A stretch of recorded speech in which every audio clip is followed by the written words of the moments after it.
Hello, class. My name is Diego Martinez, and the story I was assigned to do is Do You Remember the Summer of Love? This is one of the stories from We Are Only Taking What We Need by Stephanie Powell Watts. Before we start, I wanted to kind of def tell you what the Summer of Love is. So, the Summer of Love was a social phenomenon that took place during 1967 in Ashbury, California. This time was made up of hundreds of thousands of people who wore hippie-style clothing. This social phenomenon encompassed hippie music, hallucinogenic drugs, and really was about anti-war. The Summer of Love was big. It reached from the west coast of California all the way to New York. So this is the plot. The year is 2007, and Jerry is an African American woman who left her cheating husband and is now traveling to California from North Carolina, but she stops in Birmingham, Alabama for a night and stays at a new Best Western. The main characters in the story are Jerry, who is also the narrator, and Bowles, who is the bartender at the Best Western. There are two more characters in here, but they aren't really main characters. It's just a server at a restaurant and then one of the hotel staff. So at the beginning of this story, Jerry arrives at the Best Western Inn. Um, this is on her cross-country trip to California. But she arrives here, she's not in a good mood, and it makes sense because Jerry just found out her husband was cheating on her. She found out through some messages she found on his phone. So, it makes sense. She's not in a good mood. So, she's judging the bar because it doesn't look the best. Uh, she says that there's litter all over the floor. She describes that there are half empty bowls of pretzels and peanuts. But regardless of how it looks, she ignores that and she's just really ready to have a few drinks. So she walks over to the bar. So this is where she meets the bartender. His name is Bowles. And this is also where they get to know each other just a little bit. So one of the first conversations they have to do with Jerry's name. Bowles asks what her name is, and she says Jerry, and he's surprised. Because Jerry isn't really a name that you give a woman. So he, so Jerry says that she was named after one of her dad's friends, and she's not a big fan of it. But Bowles thinks it's an honor to be named after somebody in general. But then Jerry tells him why she's not really a big fan, and it's because the friend that she was named after is actually a rapist who was sentenced to 20 years in jail. So that kind of makes sense. I don't think anybody would be proud to be named after someone like that.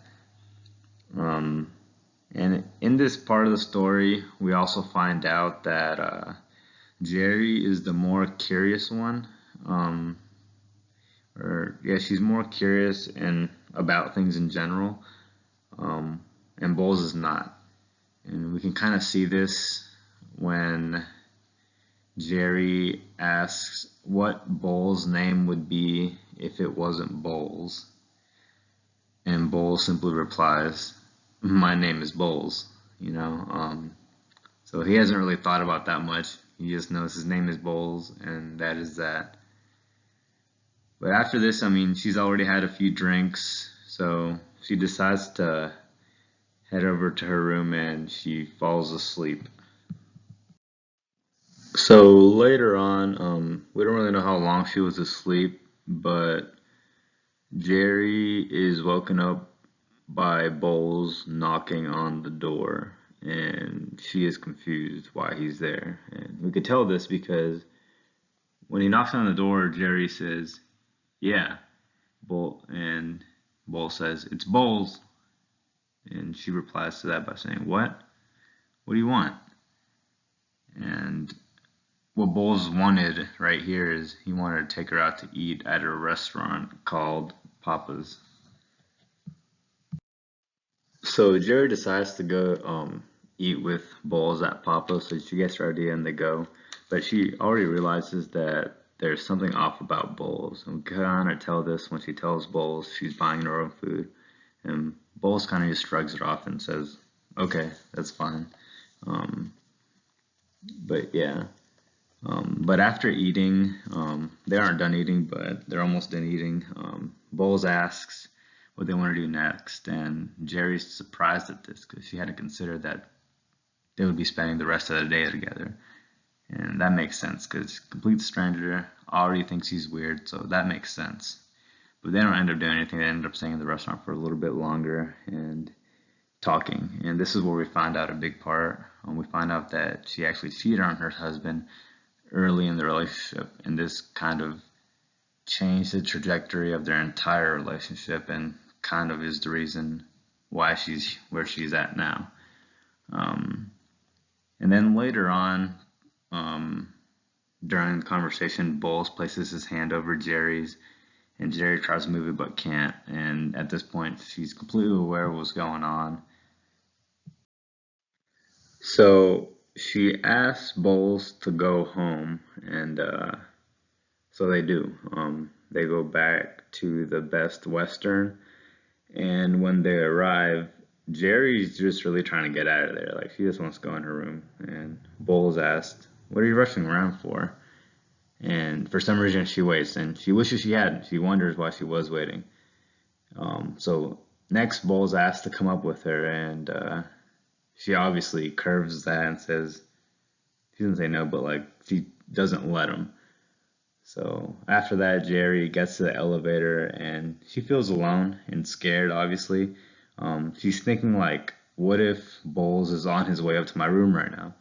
So with this thought, she goes up and down the elevator several times. And then on the last time, this is where she meets a lobby worker.